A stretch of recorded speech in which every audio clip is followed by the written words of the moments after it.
Parekh. I'm one of Baby Chakra's MomStars. On 11 July, I had a checkup with my doctor. It was my 33rd week, and I was just going for a normal regular checkup at my gynecologist. And he checked me. He said I'm in great health, which I was. 7 months of pregnancy, I was in great health. I was attending prenatal classes. I was very active. I had a nice pregnancy. After this checkup, when we go home, I have my dinner and I go to sleep. The next day, I woke up to having a very faint headache in the morning. Faint headaches are a part of every pregnancy, and I felt this is just the same. It was definitely very unusual for me because I did not have this previously in 7 months. So I kept thinking that probably because I don't sleep well in the night, that's why this faint headache came up, and I pushed the feeling away. I went about doing my daily chores of the day. I still had this persistent headache. I was feeling sick, and I just took good rest for it. This went on 12th July, 13th July, the same headache came, just that it increased a little in intensity. That's when I just informed people around me that my head is aching, and nobody takes headache as a very serious symptom of pregnancy. And I continued the other day also like that. What happened was on 15th July morning, I woke up to finding my hands and legs very swollen up. My hands were swollen up, my legs were swollen up, and all that was overnight. And also my face. I noticed that my vision was getting very blurred. I told everyone what was happening, and the elders of the family mentioned swelling to be a normal occurrence of pregnancy. And I just felt that overnight swelling cannot be normal. And we decided we could probably go to the doctor and talk about it, but that didn't happen because it was indeed very common that swelling happens in every pregnancy. I had faint headache, and also my lower abdomen was hurting for some reason. The pain was coming and going, it was coming and going. This happened on 15th July with swollen hands, feet and face. I was just trying to Google and understand what's happening. Once it did not hit me, even once it did not hit me that I should go to my doctor, and I didn't, and that is something I regret till now. But I googled symptoms and I came to a conclusion that whatever happening to me was Braxton Hicks contractions. I made peace with it that probably this is Braxton Hicks contractions and I'm just worrying too much unnecessarily, and I tried to put myself to sleep. In the morning when I wake up, I get a very unpleasant sensation of throwing up, which I did. I just threw up, and then I decided I should call my doctor and tell him whatever has been happening since the last 4 days is something that has not happened in the previous 7 months of pregnancy. I called him and I told him everything in detail. I told him how I woke up to a persistent headache, how I woke up to an overnight swelling, how I woke up to finding my face and my eyes and my vision all blurry. He asked me to come immediately for a checkup.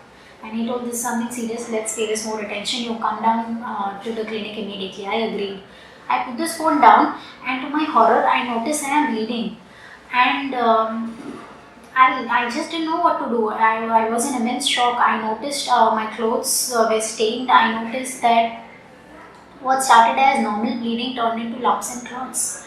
It was very bad. I was immediately rushed inside the hospital, and I remember standing in a pool of blood in the lift, which was till date very traumatic to even go back to.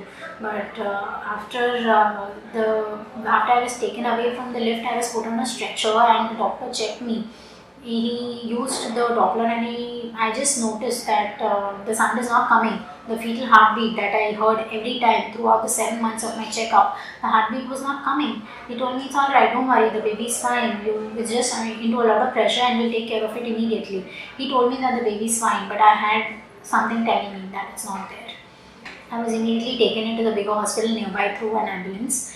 And on reaching the hospital, I was taken to the sonography room. The sonologist was telling my doctor, I overheard him discussing my case. He was telling my doctor that the placenta is completely separated from the baby. I mean, it's so bad that he cannot see where is the placenta and where is the baby. And that time I had understood that the baby is not there. It was just a confirmation to me that the worst nightmare to any pregnant woman has come true for me. And I just tried to hold myself together, and I made a firm decision. I have to see my baby no matter what.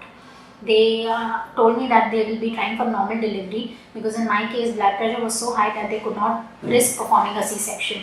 and they did that. They waited for 6 hours, and after 6 hours also I did not dilate post 2.5 centimeters, and I had a constant labor pain for 6 hours. It just went on and on, it was not stopping.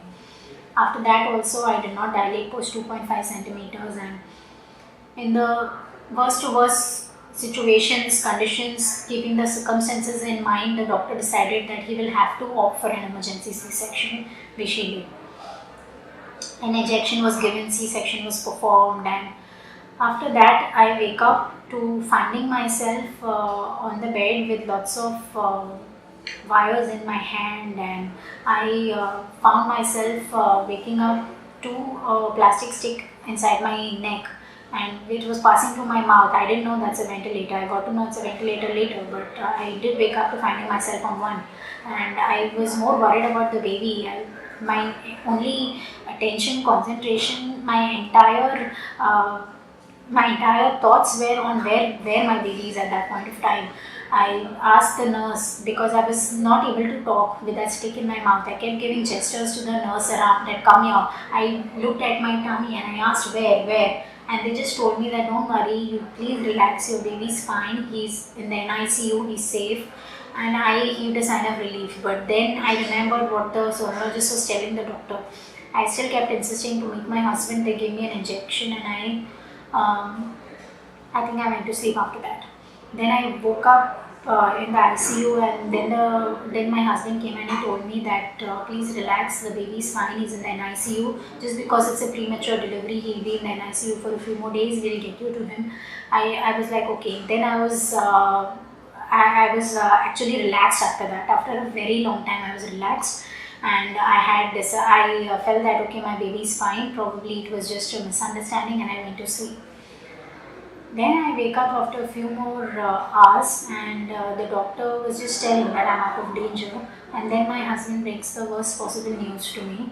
I really urge no pregnant woman ever gets to hear this, but yeah, I was told that my baby had passed away 12 hours before they brought to me, before they brought to the hospital.